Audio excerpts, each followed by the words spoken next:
सामान की तलाश में इधर उधर भटकने लगे। लगता है ये हवेली बरसों से बन पड़ी है।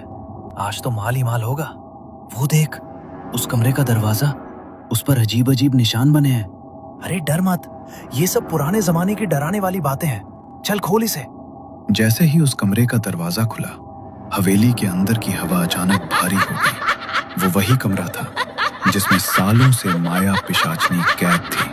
बरसों से भूखी, बरसों से प्यासी माया की आंखों में चमक लौट आई। आखिरकार मुझे मेरा खून मिल गया।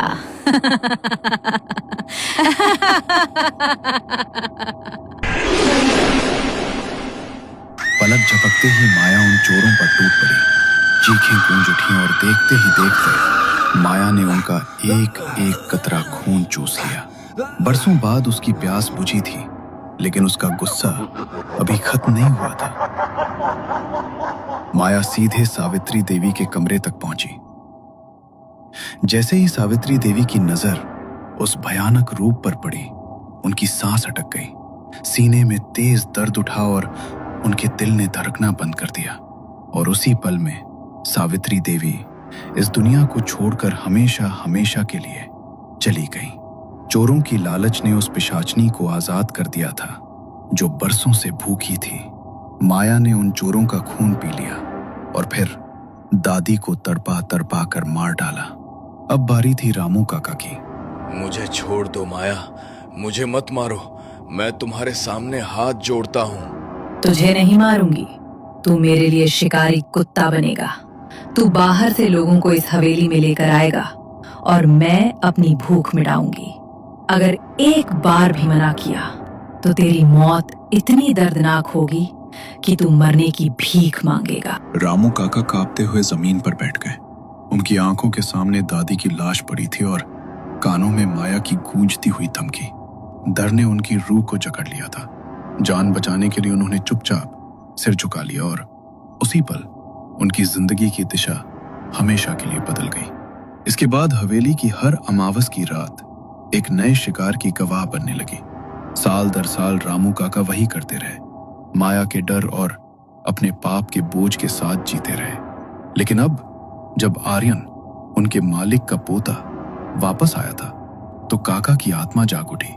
उन्हें एहसास हुआ कि जिस वंश का उन्होंने नमक खाया है उसे वो अब और धोखा नहीं दे सकते।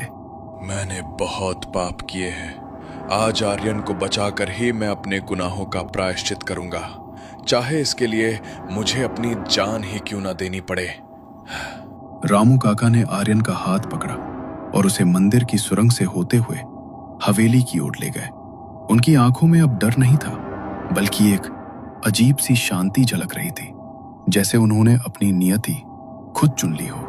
साहब, यही वो खंजर है जिसे तांत्रिक बाबा ने 60 साल पहले यहाँ छुपाया था। माया को कोई साधारण हथियार नहीं मार सकता और ना ही आपके वंश के अलावा कोई आदमी। उसे सिर्फ यही अभिशप्त खंजर और आप ही खत्म कर सकते हैं। तभी अचानक माया सामने आ गई। उसकी भयानक चीखों से हवेली की दीवारें कांप उठी और टूटने की आवाजें गूंजने लगी। रामू, तूने गद्दारी की? उस लड़के को मेरे हवाले कर दे, वरना मैं तेरी रूह को 60 जन्मों तक कर पाऊंगी। छोटे साहब, इसे पकड़िए। आज अमावस्या की रात है, उसकी शक्तियां चरम पर हैं, लेकिन यही वो वक्त है जब उसे हमेशा के लिए खत्म किया जा सकता है। मैं उसे रोकूंगा। आप उसके सीने में ये खंजर उतार दीजिए। आर्यन ने कांपते हाथों से वो चमकता हुआ खंजर थाम लिया। उसी पल हवेली का दरवाजा जोरदार धमाके के साथ खुला और माया का काला साया रामू काका की ओर बढ़ने लगा। तुमने मेरे परिवार को बर्बाद किया है, मेरे दादा दादी को मारा है, अब और नहीं। आर्यन ने अपनी पूरी ताकत लगाकर अभिशप्त खंजर माया के सीने के पार दाड़ दिया। एक ऐसी चीख गूंजी जिसने पूरी हवेली की नींव हिला दी। माया का शरीर नीली ज्वालाओं में जलने लगा और धीरे धीरे राख बनकर बिखर गया। जैसे ही माया का अंत हुआ, हवेली में बुझी हुई लाइटें एक एक करके जल उठी। अजीब सी दुर्गंध की जगह अब हवा में एक पवित्र सी सुगंध फैल गई। रामू काका के चेहरे पर गहरी शांति भरी मुस्कान थी। अपने मालिक के वंश को बचाकर उन्होंने आखिरकार अपने पापों का प्रायश्चित कर लिया था।